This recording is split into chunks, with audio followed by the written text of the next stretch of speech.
తప్పు చేస్తే ఇంకా చిన్నపిల్లాడు అని, ఎక్కువగా మాట్లాడితే అప్పుడే పెద్దోడు అయిపోయావా అని మన పేరెంట్స్ కూడా కన్ఫ్యూజ్ అయ్యే ఫేసే ఈ ఇంటర్మీడియట్.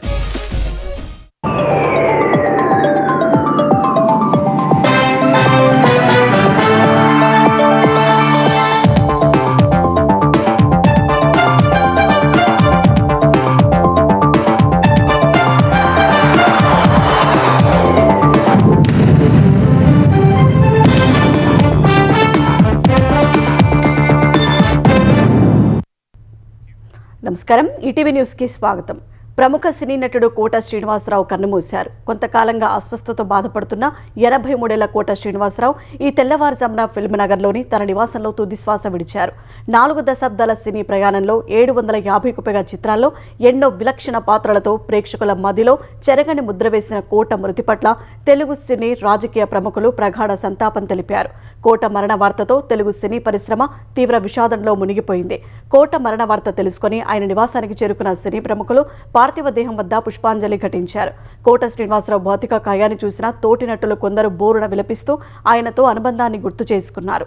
తెలుగు రాష్ట్రాలకు చెందిన పలువురు రాజకీయ ప్రముఖులు సైతం కోట నివాసానికి చేరుకుని ఆయనకు నివాళులు అర్పించారు. జూబ్లీహిల్స్ మహాప్రస్థానంలో కోట శ్రీనివాసరావు అంత్యక్రియలు నిర్వహించారు. మహానటుడు కోట శ్రీనివాసరావు మరణం చాలా బాధాకరమని సినీ హీరో చిరంజీవి అన్నారు. సుదీర్ఘ నట ప్రస్థానంలో కోటతో తనకు గొప్ప అనుబంధం ఉందని చిరంజీవి గుర్తు చేసుకున్నారు. ఆయన మృతి సినీ పరిశ్రమకు తీరని లోటని ఆవేదన వ్యక్తం చేశారు. ఎస్వి రంగారావు తర్వాత అంతటి మహానటుడు కోట శ్రీనివాసరావు అని దర్శకుడు త్రివిక్రమ్ అన్నారు. తెలుగు సినిమా క్యారెక్టర్ నటుల్లో ఒక చరిత్ర ముగిసిపోయిందని భావిస్తున్నట్లు తెలిపారు. కోట తెలుగు సినీ పరిశ్రమకు పెట్టని కోట వంటి వారని ప్రముఖ రచయిత పరుచూరి గోపాలకృష్ణ అన్నారు.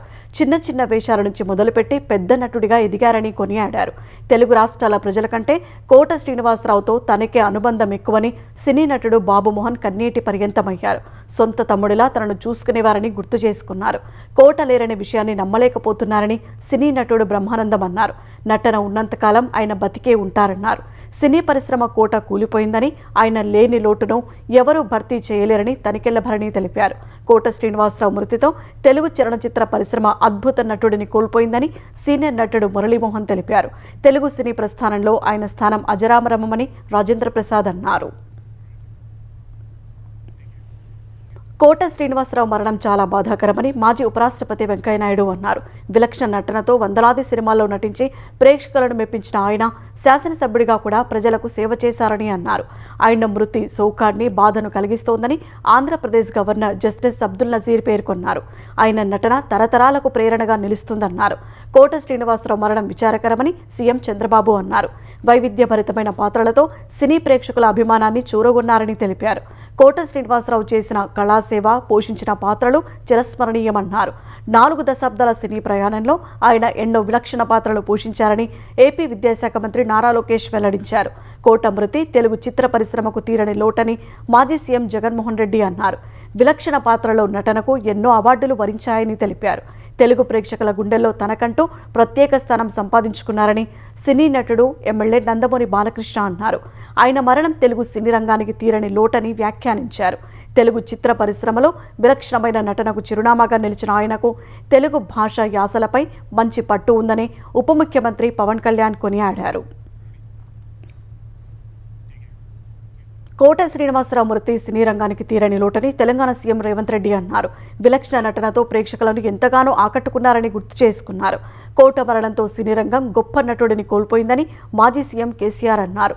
విభిన్న పాత్రలను పోషించిన విలక్షణ వెండితెర నటుడు ప్రేక్షక హృదయాల్లో తన స్థానాన్ని పదిలపరుచుకున్నారని తెలిపారు. కోట పోషించిన పాత్రలు సినిమా చరిత్రలో చిరస్థాయిగా నిలిచిపోతాయని బీఆర్ఎస్ గారి నిర్వాహక అధ్యక్షుడు కేటీఆర్ పేర్కొన్నారు. తెలుగు ప్రేక్షకుల మనసులో చెరగని స్థానం సంపాదించారని కొనియాడారు. తెలుగు సినీ పరిశ్రమలో తనదైన ముద్ర వేసిన కోట మృతి సినీ లోకానికి, అభిమానులకు తీరని లోటని మాజీ మంత్రి హరీష్ రావు అన్నారు. కోట ఇక లేరు అనే వార్త ఎంతో బాధాకరమని తెలంగాణ పీసీసీ చీఫ్ మహేష్ కుమార్ గౌడ్ పేర్కొన్నారు. తెలుగు సినిమా రంగానికి ఆయన అపూర్వ సేవలు అందించారని ప్రశంసించారు. సినిమాలో విలక్షణ నటుడిగానే కాకుండా ప్రజా జీవితంలో ఎమ్మెల్యేగా సేవలు అందించారని బీజేపీ తెలంగాణ అధ్యక్షుడు రామచంద్రరావు వ్యాఖ్యానించారు. కోట శ్రీనివాసరావు దగ్గర నుంచి చాలా విషయాలు నేర్చుకున్నారని, విలక్షణ నటనతో ఆయన భారత సినీ పరిశ్రమలో ప్రత్యేక స్థానం సంపాదించారని మాజీ మంత్రి తలసాని శ్రీనివాస్ యాదవ్ అన్నారు. నటుడిగానే కాకుండా రాజకీయాల్లోనూ ఎమ్మెల్యేగా ప్రజాసేవ చేసిన గొప్ప వ్యక్తని తెలంగాణ సినిమాటోగ్రఫీ మంత్రి కోమటిరెడ్డి వెంకటరెడ్డి పేర్కొన్నారు. గుడివాడ ఘటనలో వైసీపీ కుట్ర బయటపడింది. కూటమి వైసీపీ నేతల మధ్య జరిగిన గొడవతో పాటు జెడ్పీ చైర్మన్ కారు అడ్డగింత దాడి ఘటనకు కులం రంగు పులిమే ప్రయత్నం చేశారు. దాడికి కులం రంగు పులిమి ఆంధ్రప్రదేశ్ వ్యాప్తంగా గొడవలు సృష్టించాలన్న మాజీ మంత్రి పేర్ని నాని ఫోన్ సంభాషణ బహిర్గతమైంది. ఎమ్మెల్యే వెనిగండ్ల రాము పైనుంచి మంత్రి లోకేష్ దాడి చేయించారంటూ రాష్ట్ర వ్యాప్తంగా ఆందోళనలు చేద్దామని పేర్ని నాని వైసీపీ అధిష్టానానికి ఫోన్లో వివరించారు. బీసీ మహిళపై దాడి జరిగిందంటూ రాష్ట్ర వ్యాప్తంగా అందరితో కలిసి గోల చేయించాలని సలహాలు ఇచ్చారు. మాజీ మంత్రి పేర్ని నానిపై మచిలీపట్నం ఆర్పేట పోలీస్ స్టేషన్లో కేసు నమోదైంది. పామరులో జరిగిన వైసీపీ సమావేశంలో పేర్ని నాని చేసిన అనుచిత వ్యాఖ్యలపై చర్యలు తీసుకోవాలని టీడీపీ నేతలు పోలీసులకు ఫిర్యాదు చేశారు. ఫలితంగా పేర్ని నానిపై 0 ఎఫ్ఐఆర్ కింద పోలీసులు కేసు నమోదు చేశారు. ఈ నెల 11న వైసీపీ కార్యకర్తల భేటీలో పేర్ని నాని కార్యకర్తలను రెచ్చగొట్టేలా ప్రసంగించారు. రప్పా నరుకుతామని అనడం కాదని, చీకట్లో కన్ను కొడితే పని అయిపోవాలని ఆయన చేసిన వ్యాఖ్యలు వైరల్గా మారాయి. వైసీపీ అధికారంలోకి వచ్చాక ఇప్పుడు తప్పు చేసిన వారిని నరికేద్దామని కార్యకర్తలను రెచ్చగొట్టారు. కూటమి నేతలు కార్యకర్తలను టార్గెట్ చేసుకోవాలని పరోక్షంగా సూచించారు. ఈ వ్యాఖ్యలపై తాజాగా కేసు నమోదైంది. మాజీ మంత్రి పేర్ని నాని వీడియోతో వైసీపీ కుట్రలు బయటపడ్డాయని ఆంధ్రప్రదేశ్ ఎక్సైజ్ శాఖ మంత్రి కొల్లు రవీంద్ర అన్నారు. గుడివాడ సభ పేరుతో కులాల మధ్య అలజడులకు వైసీపీ నేతలు కుట్ర చేశారని మండిపడ్డారు. ఆడబిడ్డలను అడ్డు పెట్టుకుని రాజకీయాలు చేయడం సిగ్గుచేటన్న మంత్రి గుడివాడలో ఘర్షణ పక్కా ప్రణాళికతోనే జరిగిందన్నారు.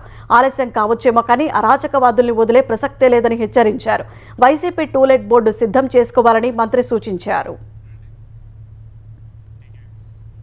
హైదరాబాద్ మేడిపల్లిలో ఎమ్మెల్సీ తీన్మార్ మల్లన్న కార్యాలయంపై తెలంగాణ జాగృతి కార్యకర్తలు దాడి చేశారు.